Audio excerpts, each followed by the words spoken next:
And now I have the pleasure to introduce our final panel of the day, Unleashing Billions in Opportunities. This panel will discuss opportunities and challenges for AA and NHPI small businesses. Our moderator, Brian Chung, NBC News business and data correspondent, has reported across NBCnews.com, MSNBC, NBC News Now, to the Today Show, and NBC Nightly News with Lester Holt. So please join me in welcoming Brian and our panelists to the stage.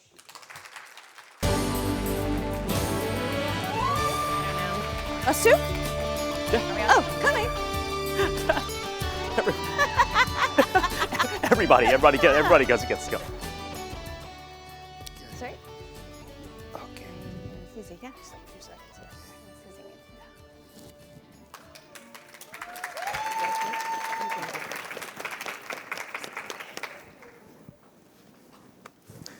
All right, thanks so much. Happy Monday, everyone. So the title of this panel is Unleashing Billions in Opportunities, and a lot of this is kind of centered on the distribution of much needed capital to small businesses around the country. $52.4 billion with a B. That's how much in capital and relief was done in small business lending from the SBA, the Small Business Administration, in 2023. And we're just going to kind of dive a little bit deeper in the next hour into how that's getting distributed to communities like AAPI communities. So I want to start off by introing our panel. We'll kind of start off with a round of questions. We'll have an open conversation for about 20 minutes. And then we're going to go to Q&A as well. So as we're kind of having this discussion, hopefully you guys can kind of cook up some good questions of your own, and then we can go to you guys once we wrap up this panel. So joining me on the stage today is Dr. Karen Eng, the board chair of National ACE, the American Chamber of Commerce and Entrepreneurship. We also, we can clap, yeah, let's get involved, we can clap. We also have Jimmy Ferguson, owner and operator of JC McDonald's Limited, an independent franchisee. Thanks, Jimmy. We have Susie Felch Malo-Hifo, Chief Executive Officer at Pacific Island Knowledge 2 Action Resources. Stage right. We have Jennifer Kim, Associate Administrator of the Office of Field Operations at the Small Business Administration, some SBA representative here. Yeah.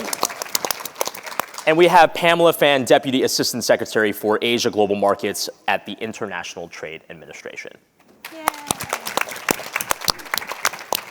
So I want to start off, because after all, I'm the business reporter over at NBC, right? I'm really interested in kind of like money and how that gets into communities. But obviously, each of you comes with a unique specialty. So I want to start off with Karen, because you're the board chair. Again, you have this kind of national picture through National ACE of what the small business needs are. But then you were also a small business owner yourself, yes, having founded CSMI, which is an engineering firm. So tell me about just the brief takeaway on what the needs are of small businesses in this type of environment. Well, we're always talking about access to capital. We're always talking about being heard and being acknowledged. And there's a lot of times that the people in the U.S. don't think that we need help when we really do. So we talk a lot about small businesses and how to uplift them and how to empower them and provide the resources, whether it be government resources or through corporations. And I want to turn to Jimmy now, because McDonald's is a name that's going to be familiar to a lot of people, but franchisees are themselves small businesses. So tell me about what the small business needs are from your perspective, having that network of McDonald's that you kind of oversee. Well, I'd be happy to. That is a challenge that we have as a small business, as an entrepreneur, that when we are thinking about McDonald's, we see it as a one corporation. There are 2,000 franchisees in the U.S. today, and with 14,000 restaurants. So we are talking about 14 separate companies with 2,000 entrepreneurs.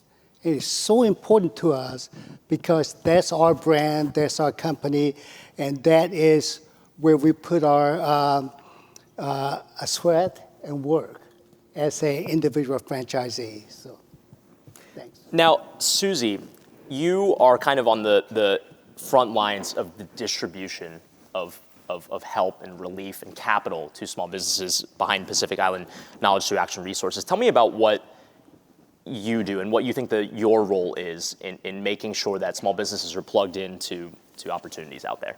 Thank you for the question. So Pacific Islanders, we're new to this country, and so I think our role is providing resources that are culturally relevant so that people can access capital, can access the resources in a way that they understand it. And then now I want to turn to the government side of things. So now you guys can kind of fully appreciate the scope, right, of all the voices that we have here on this panel. But Jennifer, turning to you at the SBA, how do you kind of view the government's role at a federal level of trying to get these businesses the need that we just heard from, the last three answers there? And then Pamela, feel free to just jump in terms of how the Commerce Department, which the ITA folds into, kind of helps out as well. Well, I, first of all, feel like I have one of the best jobs in government. I feel very fortunate and proud to be serving at the Small Business Administration. My job is I get to oversee all of our field offices. So most of the way that people find out about the SBA is through our district offices. We have 6 to 8 districts all over the country, including in Puerto Rico and Guam. And I think a lot of people know more about us now because we gave out PPP and other pandemic assistance. And we want to make sure that people know about all of our other programs, including our loan programs, free counseling, and access to contracting as well. I think a large part of this has to do with just informing people as to who we are and what we do. Brian, you mentioned I was part of the International Trade Administration at the Department of Commerce. We are a very outward-looking organization. What we help to provide is access for U.S. companies to be able to export and open up their businesses, grow their businesses overseas. And so as the Deputy Assistant Secretary for Asia, I actually oversee a team both here at headquarters and also across 17 different markets in Asia. Historically, just providing information about those overseas markets is not something that's easily accessible. We have gone and really under this administration tried to do more outreach to historically underrepresented and underserved communities. And that includes minority communities, the Asian American, Pacific Island, and Native Hawaiian community, for example. And so as we provide those resources and we engage with communities on what it is that we provide, I think learning about export opportunities has become a key way in which we help the community. It's especially meaningful to me because I come from an immigrant family. My father came here from Vietnam. He had a furniture business in California. And he always thought about how do I eventually export back to the motherland, and he didn't know how to do it. And so organizations like ours are getting out there and ensuring that people like my father learn about those resources. And I think that kind of lends itself naturally to, Susie, what you were talking about is that resources, it's not just monetary in many cases. It's kind of being able to have the dialogue with other businesses to figure out, okay, in this current business environment, how do we make sure that we're doing all right and lifting each other up as well? What are ways that you facilitate that conversation? So one of the programs that we have is the Pacific Island Chamber of Commerce, and we've been in existence since 2015, really meeting people where they are. I call it cultural translation, is listening to people, using words that are understandable, making it relevant so it makes sense to the people that you're serving is, I think, the best thing that we can do. And Karen, are there certain types of conversations that you've been hearing in 2024 about specifically in these types of communities, this is what's going on? I mean, post-pandemic, the business environment has been very weird, to say the least, right? Yeah. Well, I would venture to say, as a small business owner who also is part of National ACE, I listen to all the webinars and I've gone to all of the conferences and things like that. So I am the recipient of utilizing services that the SBA offers, whether it's the PPP or the EIDL loan or any kind of advice, through an SBDC. I also go through the ITA because I opened and expanded my business to Asia. And so I use the services and XM Bank and all that stuff. So it's just a matter of, well, I'm sitting here anyway, I might as well be utilizing the services that the government has.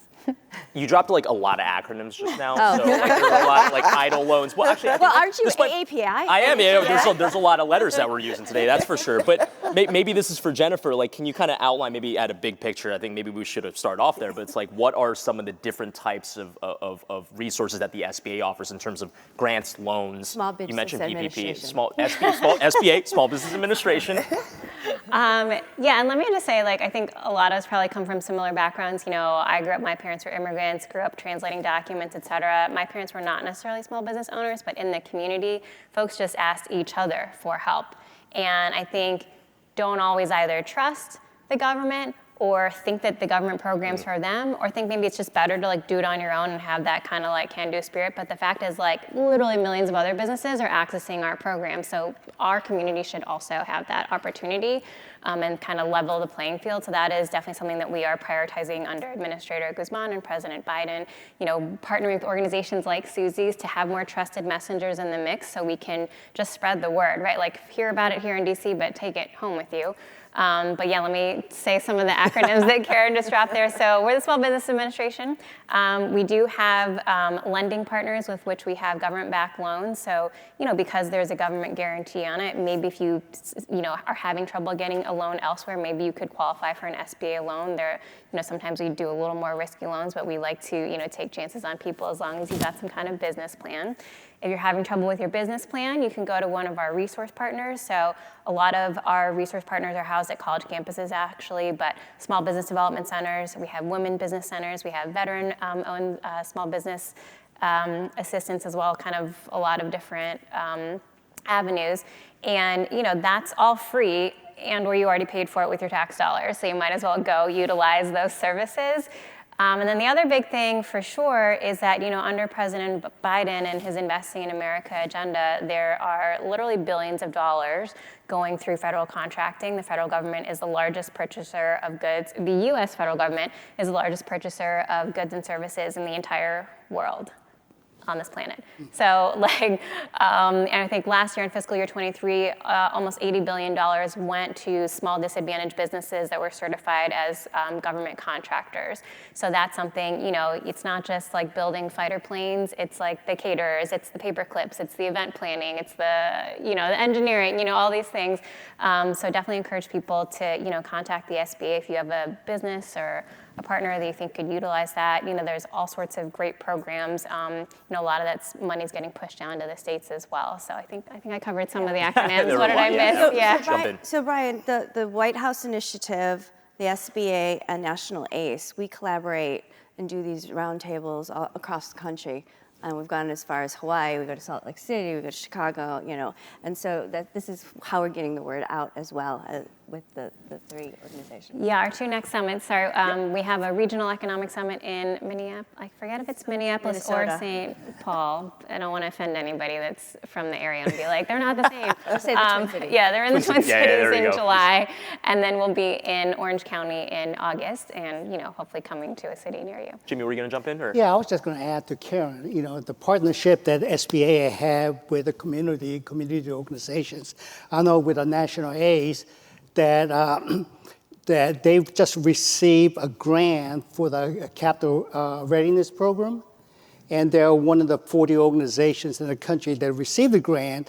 And their purpose and their mission would be exactly to help AA NHPI community with the capital, with capital funding, with the contract and mentoring and the resources they need to be successful within their business in the community. So we want to thank you for that.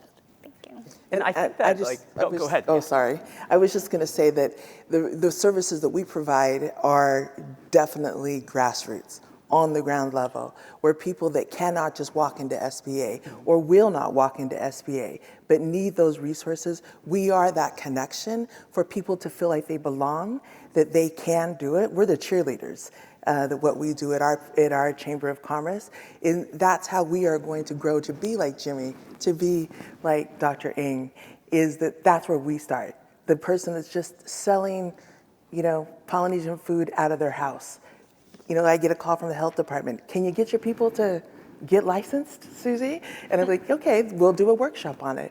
And so I think at every level that you see here, but there are people that are coming still from our countries, Asian countries and Pacific Island countries, that it's not just language. It is how do we do business in America? What are American business best practices? That's what you learn in an organization like we do. And together, we work together from SBA down. Not everybody's going to be able to walk into an SBA office and get a loan. And that's the niche and the gap that we fill. And I feel like this is a good kind of jumping off point to dive a little bit into the nuances specifically of making sure that AA and NHPI businesses are plugged into these opportunities, because kind of as you just brought up, right, like the idea that a small business would want to turn to the government for help is kind of anathema to a lot of Asian American families. You know, you guys are all sharing your stories. Like my uncle was a restaurant owner in southern New Jersey, and like same idea. Like I would never go to the government, you know. But during the pandemic, there was so much need through the PPP, and it's language barriers, it's cultural barriers as well. This is an open question, but how do you get around that? How do you break through that? Just to make the resources known, at least to some of these small business owners, that it's out there. I mean, we meet people where they are. Every single person is an individual, and there is no cookie cutter idea. You have to meet people where they are. It is the hardest work to do. You know, we can't just take one full swoop and take every person that's a startup business. It is actually sitting down with each person, finding out what their needs are, what their capacity is already, and what capacity they need, and then logically set them up with resources from your partners like National ACE and SBA. This is so much larger to your question than our entire community can work it out by ourselves. You know, we exactly, you know, the language barrier. That's 1 out of 4 AA and HPI community doesn't have a fluent knowledge of our language. You know, so we saw it for an example during the pandemic, during the PPP grant, that many of our community business members did not have the knowledge, the information to do exactly what needs to be done to participate in this program. You know, and and the data that we received, that we have today, is not enough. It's not providing us with providing the government with the information they need to make the correct decisions. Because one of the reasons, of course, is 1 out of 4, people don't comprehend exactly what is being asked, what is needed. Okay, so we need to make sure that it's not only us within the business community, but also in the policymakers. They receive the data that's needed so they can make the correct decision concerning what is the need within our community. You know, so absolutely correct. What is advocacy? I mean, we are in DC after all, right? So when it comes to shaping policy, right, because you know, there are certainly, I mean, the PPP came from the CARES Act, right, which is legislatively put together. So, you know, I'm curious specifically from the entrepreneurship side and from the nonprofit side, what types of conversations are you hoping to engage policymakers in with respect to the specific needs of AA and HPI small businesses? Well, we want more funding for the SBA Navigator program. I mean, I always tout that program. We started a program just like it in our Salt Lake City County that I had worked with the RDA department. And then we were so grateful to see the SBA came out with a much larger but same concept. It works, but now it's gone. And we need more money to fund that program for the Navigator program for this country. I'll just add in, so the Community Navigators program was basically a funded partnership program that was funded with American Rescue Plan money, and it is no longer has funding as of right now. Congress, super functional, maybe they'll get it together, I don't know. But so it is kind of wrapping up, but you know, that to us, that's what we need, is we need more trusted partners. It's funny to think about like, oh, we need scale. The SBA needs scale, but we actually do. We are the federal government, but we need to be able to reach more people. You probably heard me tell this story like 5 times, but one of like the favorite businesses that I met is this Korean restaurant owner in Chinatown in Manhattan. There's only one Korean restaurant in Chinatown in Manhattan, so you could probably find it easily. But this guy had been in the country for like 10 years. He had multiple kind of different, lives, I think, and kind of came to the restaurant industry. And he had never interacted with the government really before ever. And then during the pandemic, one of our resource partners, when I say resource partners, I basically mean an organization that probably has some kind of funding with the SBA to kind of partner with us or do outreach. One of our resource partners called him in Korean, like in language, and was like, have you heard of PPP and COVID EIDL loans? And he was like, no, what does that tell me? And then he got the loans, and he told me it was the first time in like over 10 years living in the United States that he was really like, this is a great country. This government is great. This country is great. There are so many great products, so we need more of that and more resources to do that. Were you gonna jump in? No, I was just Okay. going to say the restaurant fund. So what we do at National ACE is we don't have memberships per se. We have MOU partnerships with other chambers. Memorandums of understanding.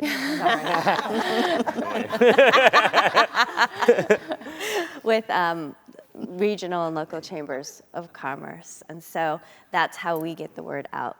And then that's with Susie at PICTAR, you could she can disseminate the information and even help with the advertising of it, and even the award grants that we were giving to the restaurants. She would be able to filter through the applications and give like the 10 people that would win the award, which they did in Salt Lake City. And we know the programs are successful. We know it works. But at times that we don't go back to what works for us. And perfect example is the PPP. Again, many of the agent-owned banks, the small regional local banks around the country did not receive the information at the same time. And that when the API business owners did not understand what the information was saying, as I was saying earlier, that we start communicating, y'all start communicating in language in 4 or 5 major A and API language, and we saw the numbers go up. Mm-hmm. So it works. But if times we forget that it does work, we just need to come back to see what works. And we were talking a lot about the pandemic, right? I mean, a lot of businesses across the board were having a real tough time. Chinatowns and HPI communities specifically, especially in the early aughts of it. But I want to kind of look forward now, and that's why I want to bring you back into this, Pamela, because business development is a big part of how, if you are a company, how do you scale going forward? So you talked, in the beginning, kind of about the resources that are available to help businesses kind of expand potentially into other markets. Expand a little bit about that. Sure. Unlike SBA, we don't have money. So we function primarily as not, a dispenser of grants and loans and those types of resources, but rather as a convener and an informant in a lot of ways. I love the idea of meeting people where they are. A lot of times what we try and do is establish strategic partnerships. Last week I was with the Asian American Chamber of Commerce. We have a strategic partnership with them.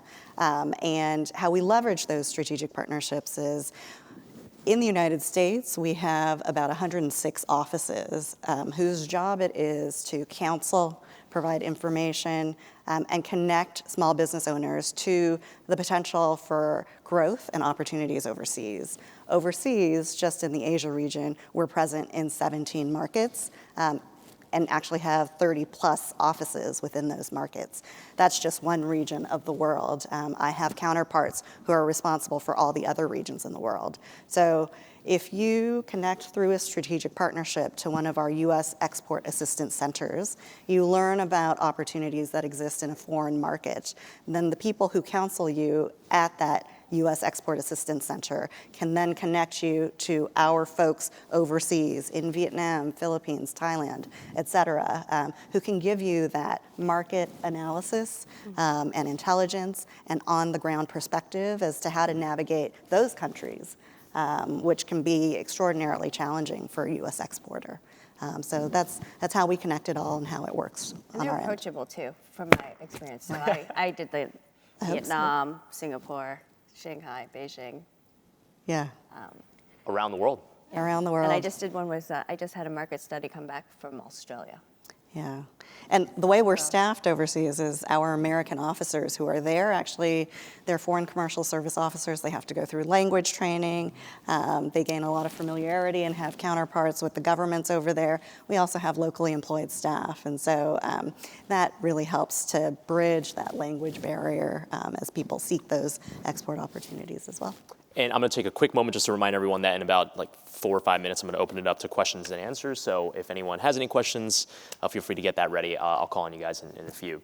But just to kind of come back here as we wrap up at least this section of the panel, are there any cool examples? Because there have been kind of cool interactions so far where it's like, oh, we worked together on this, we worked together on that. Have there been any other cool examples that kind of come to mind of a collaboration, be it between, government, nonprofit, nonprofit business, business, nonprofit, and government, like where there's been a really cool success story? I'm going to jump in that I would say National ACE has been so helpful to our Pacific Island community. The restaurant grant program, I started coming probably 5 years ago. There weren't very many Pacific Islanders, maybe like 2 or 3 that would come. And then 3 years ago, one of the grand prize winners, there were 3 of them, she got $100,000. I mean, it was like raining money for her, right? She'd never seen that kind of money. Last year, we had a Pacific Island owner out of Arizona that we had worked with, and they won a grand prize of $25,000. And those were things that don't come easy for Pacific Islanders. So we're grateful for our partnership with them and the years that they've supported us. I don't know why I'm getting teary about it.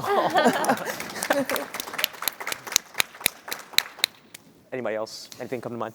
We have, as the Karen has stated before, the National ACE, by the way, I chair the policy team for National ACE. And in our relationship from the day one, and we do have an MOU agreement with SBA, Small Business Administration, and MBDA, and that we collaborate on ongoing basis, as I stated earlier, with a grant. We also had a grant last year with our MBDA.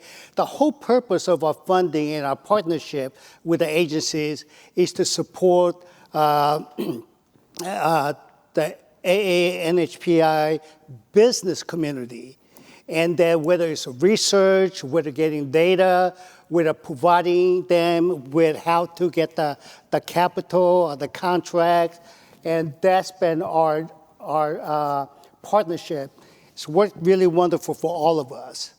And also we have other partnerships, such as the White House Initiative or the KPAC, but we also need partnership outside of our community. How come we didn't We need partnership in your town with your policymaker, your congressional representatives who are not AAPI, NHPI leaders in here in Washington. They need to hear your story. They need to know what our needs are. So that would be the recommendation. And I would say the other partnership we had again was our Salt Lake County, that we started this Navigator program 5 years ago, and then with SBA, we were fortunate enough to be a spoke for International Rescue Committee, and they serve refugees and new immigrants. I was very surprised when we got a phone call from them, and I think Jimmy's right. We're all in this together. Nobody is here. We are not going to be successful with just trying to be independent, doing it ourselves. And so I think, we've got to reach out to other communities and partner with them and collaborate for us so that we all rise together. I'm going to open it now for any questions and answers. Just feel free to just raise your hand if anyone's got anything. I'll look around, I'll see if anyone, if not, we got a question right here up in the front row. We'll run a mic to you, that way we can hear you. And if you use an acronym, you're I'm just kidding. Spell it out. No, just kidding. Thank you. Hi, my name is David Ring. I'm a public school teacher. I teach economics and government out in Texas, so I get the acronym part. So my question is, with young people, and this is kind of broader, I have a lot of students who kind of have this idea they're going to graduate. I teach all seniors. They're going to start their own business.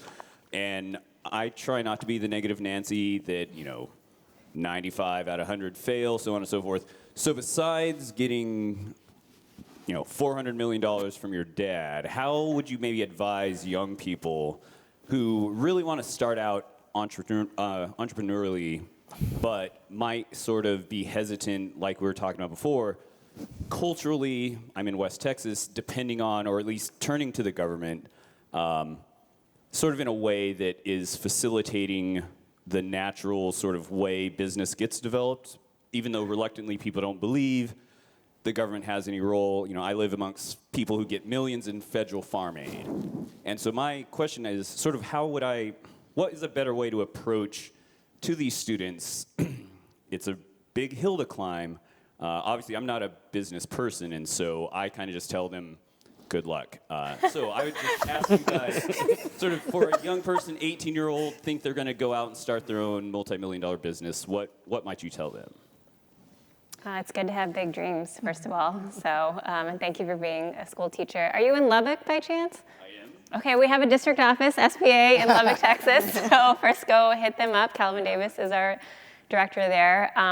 Look, all of our resources, our counseling resources are available to anyone and everyone. They are free. We have different programs. I know National ACE has a youth entrepreneur program too. Whether it's like putting the business plan together, kind of financial readiness, how to keep your books, those kinds of things. First, I'm just like very excited that like economics is taught in school. I think financial literacy needs to be taught like also everywhere, like every grade. But, we also are trying to introduce more programming at the SBA.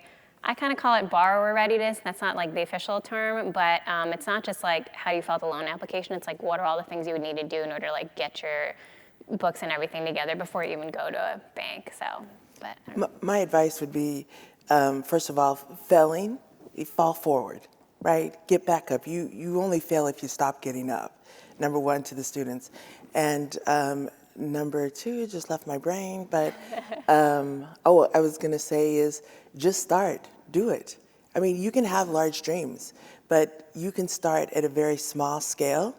And yes, we have businesses that come in and say, we want to be the biggest nonprofit in the whole world, and they've never done it, is just start, build a team, get the right resources, and just because you get a no in one door doesn't mean that you're gonna get a no.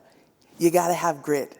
To be an entrepreneur, I think all of us can say, you've got to be able to have grit, and if you don't have grit, I don't know how easy or how fun this business would really, mean to them. But yeah, I think failing is part of that process of being successful. I know that there's also mentorship programs too. In Chicago, there's a mentor program for whether you're in corporate or whether you're starting a business as well. So I would assume that other chambers of commerce would help do that. I, as a business owner, if somebody came up and asked me for help, I'm like, free advice, because I would rather you learn from my mistakes and not do them, and that just kind of validates some of the pain that I went through. I have go ahead. I have an 18-year-old grandson who's graduating from high school next week, and he sounds just like your students. He doesn't remember that I started off with one restaurant, and we had one restaurant, worked day and night, 7 days a week for 5 years before we received our second restaurant. But what he remembers that at one time we had 32 restaurants. So he can't comprehend that. My recommendation is that he needs to know that what the starting is not what you end up with. What's most important is how you start, and that he needs, or the students, they need to connect with other young people who actually receive or starting a business, and understanding their failures. Understanding the failures is just as important as understanding of success. The National ACE has a program or partnership, MOU partnership, with ACE Next Gen. And this is young entrepreneurs from 18-year-old, I guess, to 34, and that they can be a tremendous amount of resource. And maybe some of us can get you some contact information that what they have experienced, what they have, what's been successful, what not to do. Given how technologically and digitally savvy the younger generation is, we've also put a lot of thought into how we modernize our services, our provision of services. It's World Trade Month, and so we're using this opportunity to actually roll out a bunch of new tools, including an AI chatbot that will be available through our website for people who can just get online and put in a question and navigate through the various steps using the chatbot. We've also launched a series of webinars as part of a program I launched specifically to help women-owned businesses. And that series of webinars focuses on digital literacy and financial literacy, which are two key components for so many who are trying to get started in the business, and then subsequently to expand, including to overseas markets. So we're looking at all of those potential additions to our existing toolkit as well. I'm so hyped up that we managed to squeeze AI into this. And I want to open it up for questions. Anyone else have a question? And one other thing that's interesting is that, on the entrepreneurship bit, I think small business formation is really up in 2023. Yes. So a lot of people are willing to shoot their shot in this business environment right now, which is certainly encouraging. Is anyone, any other questions? Am I missing anyone? Well, I'll just one right back there, real quick. And as we're shuttling the mic over, do you want to add something? Yes, thank you for bringing up the small business growth. We're actually having 3 straight record years of new small business growth under President Biden. So for each of the last 3 years, it's a total of, I think we're about to crack 18 million new small business applications in the last years. And it is largely driven by people of color and women. So keep it up. But I think, they are the engines of the economy, so, keep it coming. Question in the back. Yeah, thank you for such a great panel to hear all of your comments. Just wanted to make a comment. I don't have a question that talked about the SBA, the SBA loan during pandemic. I'm an engineer by profession, but also a small business owner. That really helped the EIDL loans. That was a really whenever I talked with the agents, I said, you are people from angels of God sent on earth. Because business-wise, we were going through so hard times at that time. And that small loan, that helped a lot. And I'm sure that is same case with all the businesses, especially in our family. We have restaurants too, and they got some grants. That was really helpful. So thank you for all of you and all of your this leadership. Thank you. Well, thank you. And I think that'd be a great place to kind of wrap up here, because this clock is turned a different color, which scares me now. So I think what we'll do, just a final round of thoughts. Whatever you would like to say. And we'll start off maybe at the end, Susie. Oh, wow. I am grateful. Well, first of all, I would say the Pacific Island community is really young compared to the Asian community. And so a lot of the resources that Asians, not to say that there aren't any immigrant Asians, because there are. I've worked with many. But predominantly the Asians have been in this country a lot longer than Pacific Islanders have. And so I always say, let's not compare each other to each other. We're apples and oranges. Where Pacific Islanders are going to be where Asians are, many Asian businesses. And so I think that's really important. I also want to say that financial literacy is an issue for NHPI. I always say, if you can't run your personal finances, you can't run your business finances. And so we always start there, is let's help with that before you start working on a business, because it doesn't do us any good to help somebody get an SBA loan and then they fold because the structure was not strong enough to uphold the work that they were doing. And so financial literacy, I think, is also a really important key to your success. Jimmy? Yes, we discussed the disadvantages that we have as a AA and NHIPI community, especially business community. But I want you to know, I think I saw it someplace within our communication literature, that today there are 3 million AA, NHPI business community in the U.S., and they generate $1 trillion into U.S. economy every year. We might not be the largest, but we generate more to the economy than any other group. So I just want you to know that we are successful, but once we have the understanding of being a level playing field, we can double, triple our size. So. Pamela? I guess I'll just end where I started, which is the International Trade Administration is a very outward-facing organization, and so that often means that I'm interacting with large multinational corporations, the Googles and the Microsofts of the world. I think it's critically important for us to show up in fora like this so that we can engage and learn from those who are not the Googles and the Microsofts of the world, learn about the opportunities that they see, the challenges that they face, the ways in which government can help or stand in the way, all of that.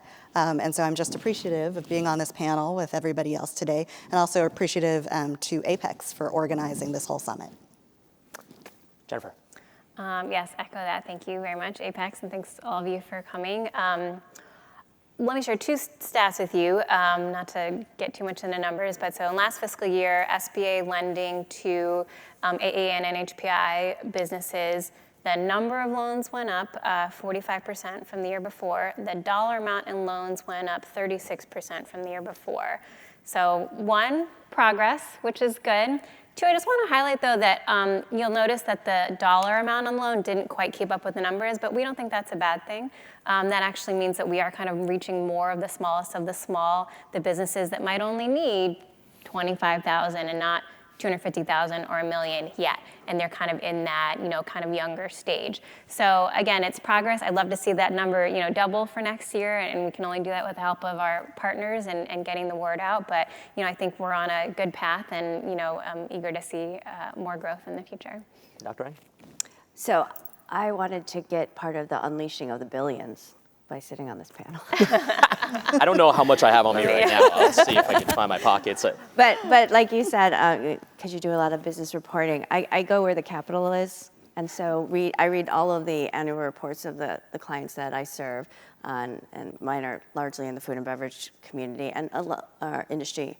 And a lot of where the efforts are going is in the new world of sustainability, right? And decarbonization, electrification, and all that stuff. So that's kind of where I'm focusing, because that's where I think the country is going as well, and the world, I guess. Great. Well, thanks so much for a really engaging panel. Let's give it up for the panel here. For the next Unleashing the Billions, I'll bring like a money gun and then we'll put some Monopoly money out there. But again, Dr. Eng, Jennifer, Pamela, Jimmy, and Susie, thank you so much. Really appreciate it. And thanks for all of you. Thank you. Thanks. Thank you. Thank you.